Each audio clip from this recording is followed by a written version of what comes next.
The chubby boy ate something strange. The next second, he pulled a golden ticket out of his mouth. He became the first lucky winner. It turned out, there were only 5 golden tickets in the world. They came from the most mysterious chocolate factory. A rich girl wanted to get one. Her dad bought all the chocolate in the city and had their workers open wrappers non-stop for 3 days and nights. Finally, just before his daughter exploded with anger, they found the golden ticket. The third one was a competitive girl. She had to be number 1 in everything she did to break a world record. She even chewed a piece of gum for 3 whole months. The fourth winner was a genius boy. He calculated exactly where the ticket would be, but Charlie was different from all of them. That day, he found $10 on the street. He decided to buy a chocolate bar. When he opened the wrapper, Charlie was completely shocked, so he became the 5th lucky winner. When he brought the ticket home, his weak grandpa got so excited. He jumped out of the bed he had been lying in for 10 years, but Charlie decided to sell the ticket because his family was very poor. Just as everyone was discussing how to sell it for the highest price, Grandpa stopped them.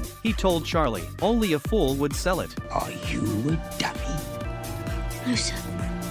And so, the 5 lucky children arrived at the chocolate factory. The inside of the factory looked like a wonderland. Everything there was made of chocolate. Willy Wonka warmly invited them to taste everything. The chubby boy grabbed whatever was near him and stuffed it wildly into his mouth. While eating, he accidentally fell into the chocolate river. Then, a tube came down from above and sucked him right up. That was the price of being greedy. In the next room, the competitive girl grabbed a piece of gum and started chewing. As a result, her nose started turning blue. Then her whole body swelled up rapidly. She turned into a giant blueberry. She was eliminated too. Then they arrived at the nut room. A bunch of squirrels were cracking nuts and throwing the bad ones into a deep pit. The rich girl wanted a squirrel as a pet. She climbed into the room, but that made the squirrels angry. They surrounded her and knocked her to the ground. One squirrel tapped on her head and decided she was a bad nut, so they threw her into the pit. Now there were only 2 boys left. Who do you think will be the final winner? Leave a comment.